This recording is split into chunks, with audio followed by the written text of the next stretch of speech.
Arigatou gozaimasu! Tu veux rigoler? Je vais te partager les choses étonnantes que j'ai vues au Japon, mais aussi les choses bonnes à savoir. On y va, c'est parti!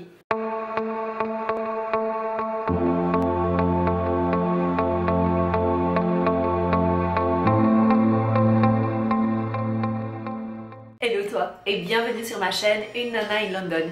Ici tu sais qu'on parle de motivation, d'organisation et de lifestyle et aujourd'hui nous allons parler de voyage. Alors c'est mon voyage au Japon qui m'a inspiré à faire cette vidéo parce que forcément il y a pas mal de choses qui se sont passées et que j'aimerais partager avec toi et que je pense que ça pourra te faire un petit peu sourire mais en même temps ça va pouvoir t'être utile. Avant de commencer ma vidéo, j'aimerais juste savoir, juste checker parce que peut-être tu ne me connais pas. Je m'appelle Anna-Alice et je suis aussi présente sur Instagram. D'ailleurs, si tu ne me suis pas, va un petit peu regarder parce que c'est là que je parle un petit peu de mon jour à jour. Ça se dit? De mon jour à jour, ça me semble complètement pas du tout français. Je parle de mon quotidien justement, donc je t'invite à m'y suivre et si tu n'es pas encore abonné sur cette chaîne et que tu trouves que mes vidéos sont top géniales, clique le bouton ici en bas qui dit abonner. Donc j'ai fait 12 jours au Japon avec ma petite famille, il n'y a pas si longtemps que ça fait à peu près une semaine que je suis de retour et j'avais plein de choses à te partager. Dans cette vidéo, en fait, je vais te partager des choses que j'ai trouvées assez rigolotes, intrigantes, un peu bizarres et d'autres choses aussi que j'aimerais en fait partager avec toi, plutôt on va dire des conseils, des choses que voilà j'étais pas forcément au courant et qui du coup pourront te servir. Donc je vais diviser cette vidéo en deux. La première partie sera sur mes conseils, les choses bonnes à savoir et la deuxième partie sera sur les trucs un peu plus fun, donc reste jusqu'à la fin. Je te connais toi, attention!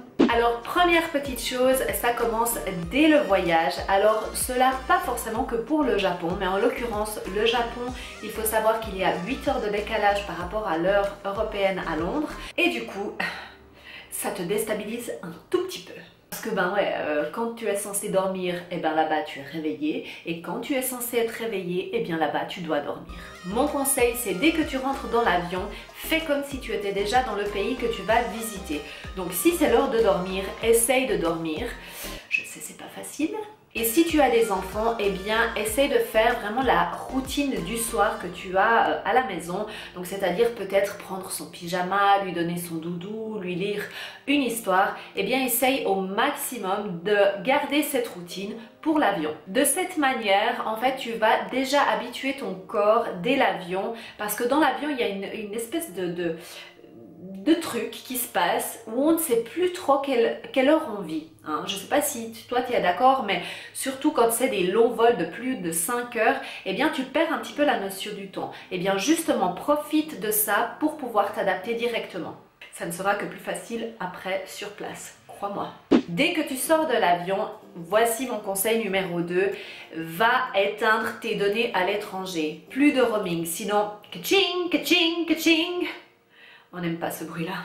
Les deux options que je te propose, c'est la première d'acheter une carte SIM dans le pays et puis j'ai une petite note sur les prix. Alors il faut savoir qu'il y a plusieurs compagnies qui appliquent différents prix et ça vaut vraiment la peine de prendre le temps de comparer. Tu peux le faire sur internet avant de partir, nous on ne l'avait pas fait, mais alors par rapport à ce que nous avons eu, c'est une carte SIM illimitée qui pour 10 jours coûterait environ 56 €, donc ça veut dire 5,60 € par jour et ça c'est juste pour un téléphone. Ensuite on avait la deuxième option, celle que nous avons choisie, c'est un hotspot illimité. Donc il y a plusieurs options aussi, hein. Vous pouvez payer moins cher si vous prenez par exemple tant de gigabytes, enfin voilà. Nous on a pris la version illimitée et ça nous coûtait pour 12 jours 80 €, donc environ 6,60 € par jour. Donc là, l'option que nous on a pris, celle-ci, c'était parce qu'on pouvait connecter jusqu'à 7 appareils. Donc voilà, c'était beaucoup mieux quoi. Nous avons aussi décidé de voyager énormément en transport public vu que nous n'avons pas loué de voiture, et d'ailleurs je te conseille de faire de même parce qu'au Japon les transports sont hyper organisés, ils sont toujours à l'heure, donc pas de souci de ce côté-là. Maintenant nous avons décidé de prendre un pass pendant environ, alors maintenant je suis plus sûre si c'était 6 ou 7 jours, et du coup c'était un pass qui nous permettait de prendre le métro et les trains. Alors attention ici, et là vient mon prochain conseil, ou bon à savoir plutôt, au Japon il n'y a pas qu'un seul métro, qu'une seule compagnie de métro. Là en l'occurrence, si je ne suis pas en erreur, en tout cas nous avons vu qu'il y avait 2 métros, 2 compagnies différentes, donc ça veut dire que les tickets ne sont pas les mêmes si tu achètes par exemple ce pass illimité, pas du tout, ce pass pour les transports, eh bien tu ne peux pas l'utiliser dans tous les métros. Petit détail. Mais tu as droit à voyager en business class, donc ça veut dire que tu peux réserver tes sièges et franchement les trains au Japon c'est top la classe. Les meilleurs trains dans lesquels j'ai voyagé, vraiment. Au Japon, j'étais pas mal surprise quand même du nombre de personnes qui ne parlent pas anglais. Donc clairement, si tu ne parles pas du tout anglais, bonne chance mon ami. Si tu es coincé quelque part et que tu as besoin d'une information, par exemple, ça me vient comme ça, à la gare, parce que c'est complètement un monde de fou. Hein, il y a du monde partout, il y a des panneaux écrits en japonais avec en tout petit en anglais. Je te conseille d'aller directement à l'entrée des barrières et de demander. En fait, il y a toujours un monsieur de la gare qui sera là justement aux barrières pour pouvoir te renseigner et t'indiquer le meilleur chemin pour aller prendre ton train. Je te conseille aussi de réserver tes restaurants à l'avance, parce que nous avons fait une expérience qui nous a laissé un petit peu perplexes, c'est-à-dire qu'un soir nous n'avions rien réservé et nous nous sommes dit oui bon ça va, on était encore un peu décalé avec les horaires. Résultat, nous n'avons pas pu manger au restaurant, nous avons dû prendre un truc à l'emporter vite fait. Et il faut savoir qu'au Japon les gens mangent très tôt et les restaurants ferment assez tôt aussi. Donc mon conseil c'est réserve à l'avance, demande à l'hôtel d'appeler le restaurant pour être sûr que tu pourras avoir une table. En parlant de réserver en avance, regarde cette petite vidéo, c'est un conseil aussi. Donc aujourd'hui nous sommes venus dans les jardins du Palais Impérial. Il fait extrêmement beau et chaud et du coup on est un petit peu déçus parce que bon c'est vrai qu'on s'était pas vraiment renseigné plus que ça. Mais pour votre information, il faut donc, il me semble que vous pouvez réserver des tickets à l'avance pour pouvoir rentrer dans le Palais Impérial pour aller faire les visites. Mais sinon, eh bien, la queue qui est derrière moi là, comme vous voyez, c'est la queue pour aller visiter le Palais Impérial. Vous avez 2 visites, une le matin, une l'après-midi seulement. Et ensuite, nous passons aux funny facts, aux choses un petit peu plus délirantes du Japon. Alors prépare-toi parce que nous allons parler beaucoup de toilettes ici. Oui, c'est vrai, ça peut te faire sourire, mais bizarrement, en relisant mes notes, parce que je prenais à chaque fois des notes, à chaque fois que je trouvais quelque chose un peu drôle ou différent de chez nous, et je me suis rendu compte que la moitié de mes notes étaient sur les toilettes. Voilà, plus glamour, tu meurs. Première chose, les WC sont donc absolument high-tech.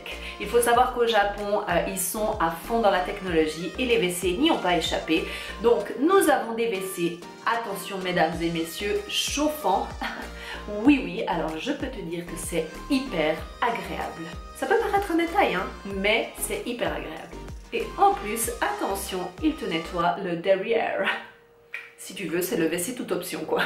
Toujours dans nos WC, eh bien j'ai trouvé quelque chose d'assez étrange. C'est une invention, je te laisse regarder. Alors les WC, quand tu tires l'eau, certains, eh bien il y a comme un petit lavabo, mais ce n'est pas pour te laver les mains. C'est parce que ce lavabo remplit le petit caisson, hein, je sais pas comment ça s'appelle, je sais pas, et ça remplit l'eau quoi. J'ai trouvé ça assez inspirant. Continuons sur les WC. Eh bien, figure-toi que Si tu es un peu gêné, ne t'inquiète pas, au Japon, ils savent quoi faire. Si tu dois faire un petit popo, eh bien, oui, mesdames et messieurs, ils ont trouvé la technique, un flush que tu mets tout simplement pour couvrir le bruit du popo. Maintenant, j'ai rencontré un petit ami, je l'ai adoré, regarde-le, il parle, il te donne des informations. Donc c'est un robot qui te donne en fait les informations que tu as besoin de savoir par rapport à ton train, par rapport à des choses touristiques. Mais il fait un peu peur quand même. Aussi, nous avons pu vivre une expérience par rapport au kimono et j'ai trouvé assez rigolo, c'était ça là. Tu vois ça? Ouais. Les petites chaussettes, tu vois. Je me dis qu'on pourrait lancer une petite mode comme ça pour cet été, hein? Non?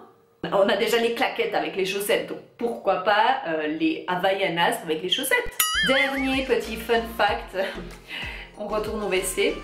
Eh bien, non mais, regarde cette photo. Est-ce qu'elle n'est pas inspirante?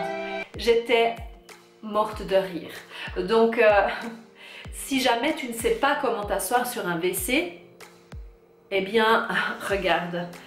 Les Japonais, ils ont tout compris. Il suffit de faire un petit guide comme ça.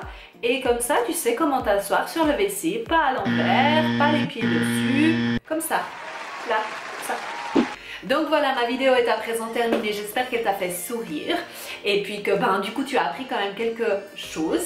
La semaine prochaine, je te partagerai aussi une vidéo pour mon voyage au Japon, mais par rapport à quoi visiter et notre expérience et tout ça. Jusque là, n'oublie pas, suis tes rêves car ils connaissent le chemin.